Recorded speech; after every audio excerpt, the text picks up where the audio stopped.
Hi all, എല്ലാവർക്കും QSPSC ഹസൽ PYQലേക്ക് സ്വാഗതം. നമ്മളിന്ന് ഡിസ്കസ് ചെയ്യാൻ പോകുന്ന ക്വസ്റ്റ്യൻ പേപ്പർ 2026 ജാനുവരി മാസം നടന്ന ഒരു എക്സാമിൻ്റെയാണ്. HST കൊമേഴ്സ് ടീച്ചറിൻ്റെ എക്സാമിൻ്റെ ക്വസ്റ്റ്യൻ പേപ്പറാണ്. Question code 5/2026. ഇതിൽ നമുക്ക് ആവശ്യമായിട്ടുള്ള ഭരണഘടനയിൽ നിന്നുള്ള കുറച്ചധികം നല്ല ചോദ്യങ്ങളുണ്ട്. ഏത് ലെവൽ എക്സാം എഴുതുന്നവരായാലും തീർച്ചയായും പഠിച്ചിരിക്കേണ്ട ഒരു ക്വസ്റ്റ്യൻ പേപ്പറാണ്. പ്രത്യേകിച്ച് ഡിഗ്രി ലെവൽ എഴുതുന്നവർ വിട്ടുപോകുകയും ചെയ്യരുത്. ഓക്കെ, അപ്പോൾ നമുക്ക് question paper discussion with related ഫാക്ട്സിലേക്ക് പോകാം. ആദ്യത്തെ ചോദ്യം, which of the following judgement attempted to curb the blunt and misuse of article 356 of the constitution of India? Article 356 എന്താണ്? ആർട്ടിക്കിൾ 356 ഭരണഘടന പ്രസിഡൻഷ്യൽ റൂളാണല്ലേ, സംസ്ഥാനങ്ങളിലെ അടിയന്തരാവസ്ഥ. അപ്പം അതുമായിട്ട് ബന്ധപ്പെട്ട ഒരു കേസാണ്. ഏതാണ്? SR Bommai versus union of India 1994. അപ്പം പ്രസിഡൻഷ്യൽ റൂള് ആവശ്യമില്ലാതെ നടപ്പാക്കരുത് എന്നൊരു വാദവുമായിട്ട് വന്ന കേസാണ് SR Bommai versus union of India case. ഈ SR ബൊമ്മെ എന്ന് പറയുന്നത് കർണാടകയിലെ മുഖ്യമന്ത്രിയായിരുന്നു. അപ്പം 1989 കാലഘട്ടത്തിലെ ജനതാദൾ ഗവൺമെൻറ് ആയിരുന്നു. അപ്പം ഈ ഗവൺമെൻറ്റിന് MLA-മാരുടെ ഭൂരിപക്ഷം ലഭിച്ചില്ല. ഓക്കെ, MLA-മാർ പിന്തുണ പിൻവലിച്ചു. അങ്ങനെ ഇവർക്ക് ഭൂരിപക്ഷം തെളിയിക്കാൻ പറ്റിയില്ല. അങ്ങനെ വന്നപ്പോഴത്തേക്കും ഭൂരിപക്ഷം തെളിയിക്കാനായിട്ടൊരു ചാൻസ് കൊടുത്തില്ല. MLA-മാർ പിന്തുണ പിൻവലിച്ചപ്പോൾ തന്നെ ഗവർണർ പ്രസിഡന്റിന് റിപ്പോർട്ട് കൊടുക്കുകയും പ്രസിഡന്റ് ഉടനെ തന്നെ സംസ്ഥാനത്ത് അടിയന്തരാവസ്ഥ പ്രഖ്യാപിക്കുകയും ചെയ്തു. അതായത് ഭൂരിപക്ഷം തെളിയിക്കാൻ സമയം കൊടുക്കാതെ തന്നെ പെട്ടെന്ന് അടിയന്തരാവസ്ഥ പ്രഖ്യാപിക്കുകയാണ് ഉണ്ടായത്. അപ്പം ഇതിനെതിരെയായിട്ട് ഈ SR ബൊമ്മെ സുപ്രീം കോടതിയിൽ കേസ് ഫയൽ ചെയ്യുകയും അങ്ങനെ ചെയ്യാൻ പാടില്ല, അടിയന്തരാവസ്ഥ അങ്ങനെ മുന്നും പിന്നും നോക്കാതെ എടുത്ത് പ്രയോഗിക്കാൻ പാടില്ല എന്ന വിധി വന്ന ഒരു കേസാണ് SR Bommai versus union of India case 1994. Okay, അടുത്ത ചോദ്യം, which of the following statements are correct about Indian federalism? Indian ഫെഡറലിസവുമായി ബന്ധപ്പെട്ട് കറക്റ്റായിട്ടുള്ള സ്റ്റേറ്റ്മെൻറ്റ് ഏതാണെന്നാണ് ചോദ്യം. Option B, all of the above ആണ്. എല്ലാം കറക്റ്റാണ്. India borrowed the concept of federalism with a strong centre from Canada. എവിടെ നിന്നാണ് കടമെടുത്തത്? കാനഡയിൽ നിന്നാണ് ഫെഡറലിസം എന്ന കൺസെപ്റ്റ് കടമെടുത്തത്. ഏതാണ്? Strong concept of federalism at centre. കേന്ദ്രത്തിൽ ഒരു സ്ട്രോങ് ഫെഡറലിസം എന്നാണ്. കേന്ദ്രത്തിനാണ് കൂടുതൽ പവർ. എന്താണ് ഫെഡറലിസം എന്ന് പറഞ്ഞാൽ? എന്താണ്? കേന്ദ്രത്തിനും സംസ്ഥാനത്തിനും സ്വതന്ത്ര അധികാരം നൽകുക, ഭരണത്തിന് വേണ്ടിയിട്ട് സ്വതന്ത്ര അധികാരം നൽകുക എന്നതാണ് ഫെഡറലിസം. എന്നിരുന്നാൽ കൂടി ഒരു അടിയന്തരാവസ്ഥ വന്നു കഴിഞ്ഞാൽ സംസ്ഥാനത്തിനേക്കാൾ അധികാരം ആർക്കായിരിക്കും? കേന്ദ്രത്തിനായിരിക്കും അധികാരം. ഓക്കെ, അതുകൊണ്ട് തന്നെ ഇന്ത്യ ഒരു കോസി ഫെഡറൽ രാജ്യം എന്നാണ് പറയപ്പെടുന്നത്. അപ്പോൾ ഈ ഫെഡറലിസം എന്ന കൺസെപ്റ്റ് ഇന്ത്യ കടമെടുത്തത് എവിടെ നിന്നാണ്? കാനഡയിൽ നിന്നാണ് കടമെടുത്തത്. ഇനി article 248 vested the residuary powers in the parliament. Residuary powers, അവശിഷ്ടാധികാരവുമായി ബന്ധപ്പെട്ട ആർട്ടിക്കിൾ ഏതാണ്? 248 ആണ്. 248 എവിടെ നിന്നാണ് കടമെടുത്തത്? കാനഡയിൽ നിന്നാണ് കടമെടുത്തത്. ഏതാണ് റെസിഡ്യൂൽ പവറിനൊരു എക്സാമ്പിൾ? അവശിഷ്ടാധികാരത്തിന് ഒരു എക്സാമ്പിൾ ഏതാണ്? സൈബർ നിയമങ്ങൾ ഒരു എക്സാമ്പിൾ ആണ്. Okay, the term federation has nowhere been used in the constitution of India. Indian ഭരണഘടനയിൽ എവിടെയും ഫെഡറലിസം എന്നൊരു വാക്ക് ഉപയോഗിക്കുന്നില്ല. ഫെഡറലിസം ഉണ്ട്, ഫെഡറൽ ഗവൺമെൻറ് ആണെന്ന് പറയുന്നെങ്കിലും ഫെഡറലിസം എന്നൊരു വാക്ക് ഇന്ത്യൻ ഭരണഘടനയിൽ എവിടെയും ഉപയോഗിക്കുന്നില്ല. Okay, the 7th schedule of the constitution deals with 3 lists concerning division of powers between center and states. സംസ്ഥാനത്തിൻ്റെയും കേന്ദ്രത്തിൻ്റെയും ഭരണവുമായി ബന്ധപ്പെട്ട് 7th ഷെഡ്യൂളിൽ 3 ലിസ്റ്റുകളെക്കുറിച്ച് പറയുന്നുണ്ട്. ഏതാണ്? Union list, state list, concurrent list അല്ലേ. അപ്പം പറയുന്നത് എവിടെയാണ്? 7th ഷെഡ്യൂളിലാണ്. അതിൽ ആർട്ടിക്കിൾ 246 യൂണിയൻ ലിസ്റ്റിനെയും സ്റ്റേറ്റ് ലിസ്റ്റിനെയും കുറിച്ച് പറയുന്നത്. 248 റെസിഡ്യൂൽ പവേഴ്സിനെ കുറിച്ച് പറയുന്നു. 246 union list, state list and concurrent ലിസ്റ്റിനെ കുറിച്ച് പറയുകയാണ് ചെയ്യുന്നത്. ഓക്കെ, അപ്പം India borrowed the concept of federalism എന്ന കൺസെപ്റ്റ് ബോറോ ചെയ്തത് കാനഡയിൽ നിന്നാണ്. 248 റെസിഡ്യൂൽ പവറുമായി ബന്ധപ്പെട്ടിരിക്കുന്നു. ഫെഡറേഷൻ എന്ന വാക്ക് ഇന്ത്യൻ ഭരണഘടനയിൽ എവിടെയും ഉപയോഗിച്ചിട്ടില്ല. 7th ഷെഡ്യൂളാണ് ലിസ്റ്റുമായി ബന്ധപ്പെട്ട കാര്യങ്ങളെക്കുറിച്ച് പറയുന്നത്. ഓക്കെ, അടുത്ത ചോദ്യം, Swaran Singh committee was set up in 1976 to make recommendation about which of the following? എന്തിനാണ് സ്വരൺ സിംഗ് കമ്മിറ്റി റെക്കമെൻഡ് ചെയ്തത്? ഫണ്ടമെൻ്റൽ ഡ്യൂട്ടീസ്, മൗലിക കടമകളെക്കുറിച്ചാണ് റെക്കമെൻഡ് ചെയ്തത്. 1976 42ാം ഭരണഘടനാ ഭേദഗതിയിലൂടെയാണ് മൗലിക കടമകൾ ഇന്ത്യൻ ഭരണഘടനയിൽ എഴുതി ചേർത്തത്. ആർട്ടിക്കിൾ എത്രയാണ്? Article 51A. 51A. എന്തൊക്കെയാണ് മൗലിക കടമകൾ 51A പറഞ്ഞിരിക്കുന്ന 51A ആദ്യത്തേത് എന്താണ്? ഭരണഘടനയെ അനുസരിക്കുകയും അതിൻ്റെ ആദർശങ്ങളെയും സ്ഥാപനങ്ങളെയും ദേശീയ പതാകയും ദേശീയഗാനത്തെയും ആദരിക്കുകയും ചെയ്യുക. 51A B പറയുന്നത് സ്വാതന്ത്ര്യത്തിന് വേണ്ടിയുള്ള നമ്മുടെ ദേശീയ സമരത്തിന് പ്രചോദനം നൽകിയ മഹനീയാദർശങ്ങളെ പരിപോഷിപ്പിക്കുകയും പിന്തുടരുകയും ചെയ്യുക. സിക്കകത്ത് എന്താണ് പറയുന്നത്? ഭാരതത്തിൻ്റെ പരമാധികാരവും ഐക്യവും അഖണ്ഡതയും നിലനിർത്തുകയും സംരക്ഷിക്കുകയും ചെയ്യുക. ഓക്കെ. ഡിക്കകത്ത് പറയുന്നത് രാജ്യത്തെ കാത്തു സൂക്ഷിക്കുകയും ദേശീയ സേവനം അനുഷ്ഠിക്കാൻ ആവശ്യപ്പെടുമ്പോൾ അനുഷ്ഠിക്കുകയും ചെയ്യുക. ഈ പറയുന്നത് മതപരവും ഭാഷാപരവും പ്രാദേശികവും വിഭാഗീയവുമായ വൈവിധ്യങ്ങൾക്കതീതമായി ഭാരതത്തിലെ എല്ലാ ജനങ്ങൾക്കുമിടയിൽ സൗഹാർദ്ദത കൊണ്ടുവരിക. ഓക്കെ, സൗഹാർദ്ദത കൊണ്ടുവരിക, പ്രത്യേകിച്ച് സ്ത്രീകളുടെ അന്തസ്സിന് കുറവ് വരുത്തുന്ന ആചാരങ്ങൾ പരിത്യജിക്കുക. അതാണ് ഈക്കകത്ത് പറയുന്നത്. എഫ് എന്താണ്? നമ്മുടെ സമ്മിശ്ര സംസ്കാരത്തിൻ്റെ സമ്പന്നമായ പാരമ്പര്യത്തെ വിലമതിക്കുകയും നിലനിർത്തുകയും ചെയ്യുക. അതാണ് എഫ് പറയുന്നത്. ജി പറയുന്നത് എന്തുവാണ്? വനങ്ങളെയും തടാകങ്ങളെയും നദികളെയും വന്യജീവികളും ഉൾപ്പെടുന്ന പ്രകൃതിയാലുള്ള പരിസ്ഥിതി സംരക്ഷിക്കുകയും അഭിവൃദ്ധിപ്പെടുത്തുകയും ജീവികളോട് കാരുണ്യം കാണിക്കുകയും ചെയ്യുക. ജി വരുന്നത്. എച്ച് വരുന്നതാണെങ്കിലോ ശാസ്ത്രീയമായ കാഴ്ചപ്പാടും മാനവികതയും അന്വേഷണത്തിനും പരിഷ്കരണത്തിനുമുള്ള മനോഭാവം വികസിപ്പിക്കുക. ഓക്കെ. അടുത്ത ഐ വരുന്നത് പൊതുസ്വത്ത് സംരക്ഷിക്കുക.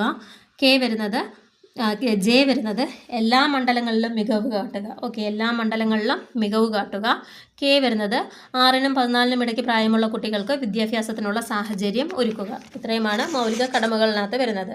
ഓക്കെ, ഉൾപ്പെടുത്തിയ മൗലിക കടമകൾ ഇന്ത്യൻ ഭരണഘടനയിൽ ഉൾപ്പെടുത്തിയ വർഷം ഏതാണ്? 1976. പ്രാബല്യത്തിൽ വരുന്നത് 1977 ജനുവരി 3-നാണ് പ്രാബല്യത്തിൽ വരുന്നത്. ഓക്കെ, ഇനി അപ്പം 10 കടമകളാണ് ഉണ്ടായിരുന്നത്.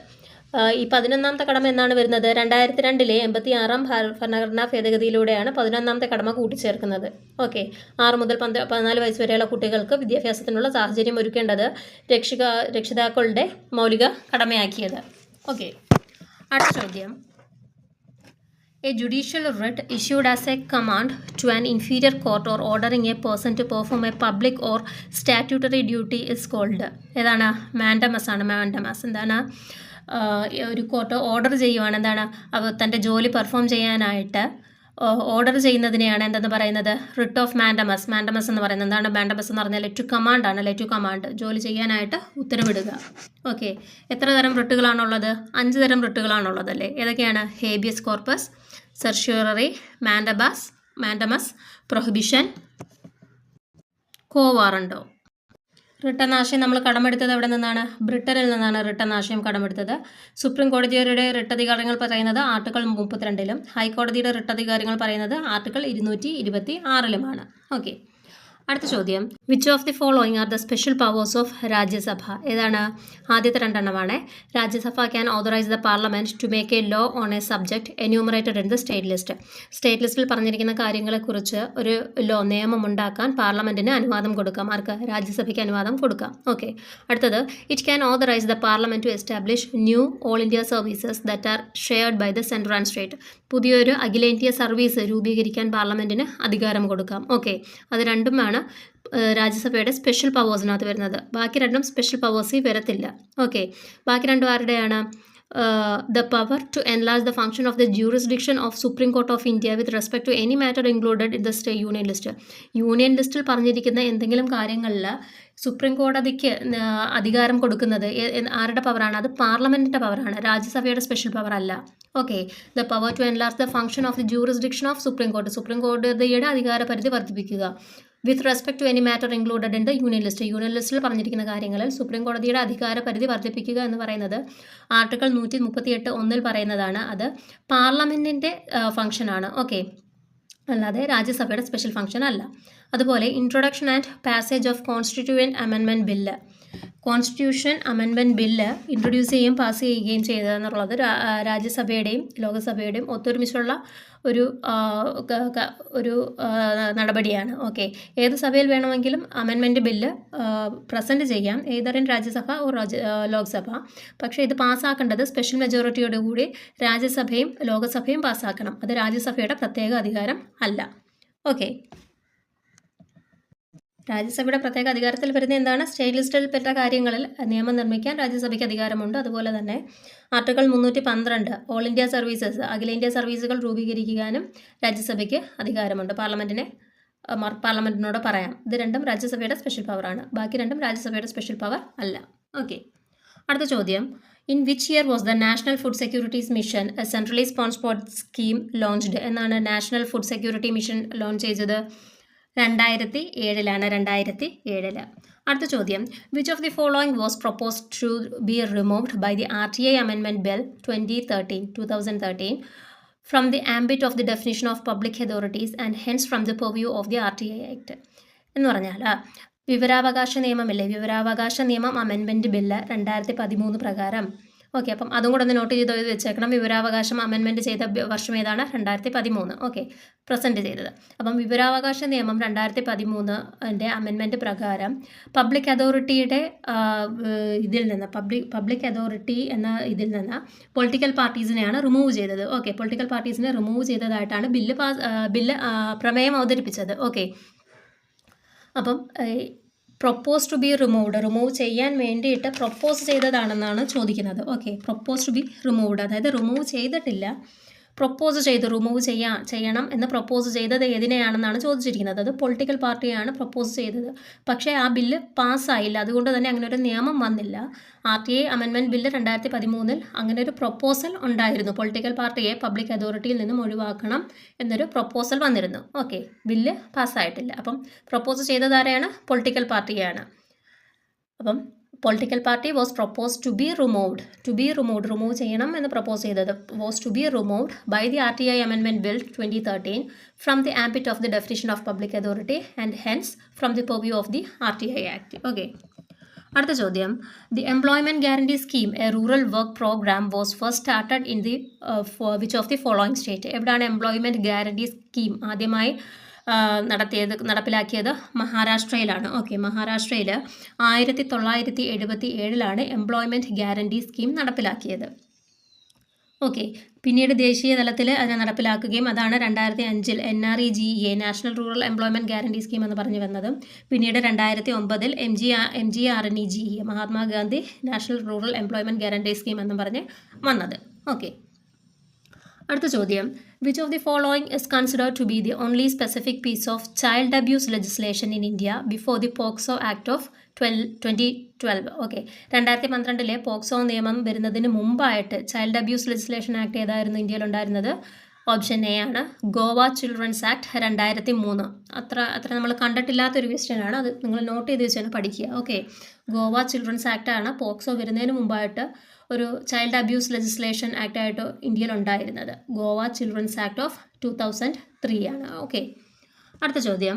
As per the data released by the national crime records bureau 2021 national crime records bureau release ചെയ്ത ഡേറ്റ പ്രകാരം the highest number of dowry related deaths were reported in which of the following state? സ്ത്രീധന മരണങ്ങൾ കൂടുതലായിട്ട് report ചെയ്തത് എവിടെയാണ്?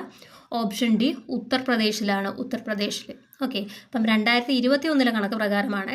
2021 കണക്ക് പ്രകാരം national crime records ബ്യൂറോയുടെ കണക്ക് പ്രകാരം കൂടുതൽ സ്ത്രീധന മരണങ്ങൾ റിപ്പോർട്ട് ചെയ്തത് എവിടെയാണ്? ഉത്തർപ്രദേശിലാണ്. ഉത്തർപ്രദേശിൽ. ഓക്കെ, അടുത്ത ചോദ്യം. Which of the following is not correct about procedure established by law? Procedure established by law നിയമം വഴി നിർദ്ദേശിച്ച നടപടിക്രമം പ്രകാരം കറക്റ്റ് അല്ലാത്ത സ്റ്റേറ്റ്മെൻറ്റ് ഏതെന്നാണ് ചോദിച്ചിരിക്കുന്നത്. ഓക്കെ, ഏതാണ്? ഓപ്ഷൻ ഡി ആണ് state guarantee special privileges to individual over and above the procedures. നിയമത്തിന് അതീതമായി സ്റ്റേറ്റ് ഇൻഡിവിജ്വൽസിന് പ്രിവിലേജ് കൊടുക്കുന്നു എന്നുള്ളതാണ് തെറ്റായിട്ടുള്ള സ്റ്റേറ്റ്മെൻറ്റ്. അങ്ങനെ ആർക്കും പ്രത്യേകതയൊന്നുമില്ല അല്ലേ? നിയമത്തിനാണ് എല്ലാത്തിലും എബവ്, എന്താണ്? റൂൾ ഓഫ് ലോ ആണ് എബവ് ആയിട്ടുള്ളത്. ഓക്കെ, ഇനി law enacted by the legislation is valid if it follows a correct procedure. ഈ law enacted by legislation is valid if it follows a correct procedure. ഒരു correct procedure ആണ് follow ചെയ്യുന്നതെങ്കിൽ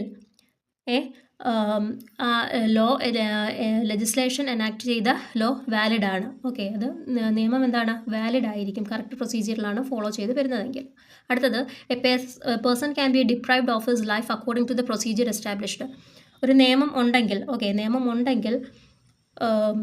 ഒരു വ്യക്തിക്ക് ജീവിക്കാനുള്ള സ്വാതന്ത്ര്യമുണ്ടല്ലോ, ആർട്ടിക്കിൾ 21. അപ്പം നിയമം വഴി സ്ഥാപിതം ആയിട്ടുള്ള ഒരു ലോ പ്രകാരമാണെങ്കിൽ അത് ഓക്കെയാണ്, അല്ലെങ്കിൽ അത് നമുക്ക് നിർത്തലാക്കാവുന്നതാണ്, ഡിപ്രൈവ് ചെയ്യാവുന്നതാണ്. അവർക്ക് അനുവാദം കൊടുക്കേണ്ട ആവശ്യമില്ല. എൻ്റെ ജീവിക്കാനുള്ള അവകാശമാണെന്ന് പറഞ്ഞിട്ട് അനുവാദം കൊടുക്കേണ്ട ആവശ്യമില്ല നിയമം വഴി അല്ല ഫോളോ ചെയ്യുന്നത് എന്നുണ്ടെങ്കിൽ. ഓക്കെ, വ്യക്തി സ്വാതന്ത്ര്യത്തിന് പോലും അപ്പം നിയമം വഴി അല്ല എങ്കിൽ അവിടെ ഒരു കട്ട് കൊടുക്കുന്നുണ്ട്. ഓക്കെ, അടുത്തത് borrowed from Japanese constitution, procedure established by law എന്ന എവിടെ നിന്നാണ് എടുത്തിരിക്കുന്നത്?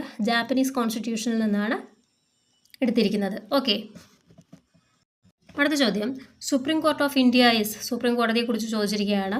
ഓപ്ഷൻ സി ആണ് കറക്റ്റ് ആൻസർ. 1, 2 and 4 ആണ് കറക്റ്റ്. എന്താണ് സുപ്രീം കോടതി? The guardian of the constitution, Indian കോൺസ്റ്റിറ്റ്യൂഷൻ്റെ ഗാർഡിയൻ, കാവൽക്കാരനാണ് സുപ്രീം കോടതി എന്ന് പറയുന്നത്. Apex court with judicial review powers, judicial ഭരണഘടന റിവ്യൂ ചെയ്യാനുള്ള അധികാരം, പുനഃപരിശോധിക്കാനുള്ള അധികാരം ആർക്കാണ്? സുപ്രീം കോടതിക്കാണുള്ളത് അല്ലേ? Apex court with judicial review powers. അതുപോലെ തന്നെ ഗ്യാരണ്ടർ ഓഫ് ഫണ്ടമെൻ്റൽ റൈറ്റ്സിൻ്റെ, മൗലികാവകാശങ്ങളുടെ ഗ്യാരണ്ടറുമാണ് ആര്? സുപ്രീം കോടതി എന്ന് പറയുന്നത്. ഇനി മൂന്നാമത്തെ സ്റ്റേറ്റ്മെൻറ്റ് എന്തുകൊണ്ടാണ് തെറ്റിയത്? Law enforcer of union and state laws. Law enforcer എന്ന് പറഞ്ഞാൽ നിയമങ്ങൾ നടപ്പിലാക്കുന്നതെന്നാണ് ഉദ്ദേശിക്കുന്നത്. അപ്പം നിയമങ്ങൾ നടപ്പിലാക്കുന്നത് സുപ്രീം കോടതിയല്ല, നിയമങ്ങൾ വ്യാഖ്യാനിക്കുന്നതാണ് സുപ്രീം കോടതി. നിയമങ്ങൾ നടപ്പിലാക്കുന്നത് ആരാണ്? ഉദ്യോഗസ്ഥർ വൃന്ദമാണ് നിയമങ്ങൾ നടപ്പിലാക്കുന്നത്. സുപ്രീം കോടതി നിയമങ്ങൾ വ്യാഖ്യാനിക്കുകയാണ് ചെയ്യുന്നത്. ലോ എൻഫോഴ്സർ അല്ല സുപ്രീം കോടതി, ലോ ഇൻ്റർപ്രിറ്ററാണ്. ഓക്കെ, അപ്പം സുപ്രീം കോടതി ആരൊക്കെയാണ്? ലോ ഇൻ്റർപ്രിറ്റർ ആണ്. അതുപോലെ തന്നെ ഗാർഡിയൻ ഓഫ് ദി കോൺസ്റ്റിറ്റ്യൂഷൻ്റെ ഗാർഡിയനാണ്. Apex court with judicial review powers, guarantor of fundamental rights. Okay, അടുത്ത ചോദ്യം, which of the organisation that executes Mrithasanjeevani in Kerala, Mrithasanjeevani execute ചെയ്യുന്ന ഓർഗനൈസേഷൻ ഏതെന്നാണ് ചോദിച്ചിരിക്കുന്നത്. ഓപ്ഷൻ ഡി കേസോട്ടോ എന്നുള്ളതാണ്. കേസോട്ടോ എന്താണ്? KSOTTO Kerala state organ and tissue transplantation എന്നാണ് കേസോട്ടോയുടെ എക്സ്പാൻഷൻ. എന്താണ്? Kerala state organ and tissue transplant organisation, Kerala state organ and tissue transplantation organisation എന്നാണ് കേസോട്ടോ കൊണ്ട് ഉദ്ദേശിക്കുന്നത്. എന്താണ് ഇവരുടെ ജോലി? ഇവർ ഒരു സംസ്ഥാന തല നോഡൽ ഏജൻസിയാണ്. ഓക്കെ, ഈ മൃതസഞ്ജീവനി പദ്ധതി പോലുള്ള പദ്ധതികളുടെ ഏകോപനം നടത്തുന്ന ഒരു സംസ്ഥാന തല നോഡൽ ഏജൻസിയാണ് കേസോട്ടോ എന്ന് പറയുന്നത്. ആരോഗ്യ വകുപ്പിന് കീഴിൽ വരുന്നതാണ്. ഈ മൃതസഞ്ജീവനിയൊക്കെ പ്രകാരം ഡോണറിൻ്റെയും സ്വീകർത്താവിൻ്റെയും ഒക്കെ ഡേറ്റകൾ സൂക്ഷിക്കുന്നത് ഈ കേസോട്ടോ ആണ്. അതുപോലെ തന്നെ ഹോസ്പിറ്റലുകൾ തമ്മിലുള്ള കമ്മ്യൂണിക്കേഷൻസ് ഒക്കെ നടത്തുന്നത് കേസോട്ടോ വഴിയാണ്. ഓക്കെ, നിയമപരമായ മാനദണ്ഡങ്ങൾ ഫോളോ ചെയ്യുന്നോ എന്നൊക്കെ നോക്കുന്നത് കേസോട്ടോ ആണ്. അപ്പം കേസോട്ടോ എന്തുവാണ്? ഒരു നോഡൽ ഏജൻസിയാണ്.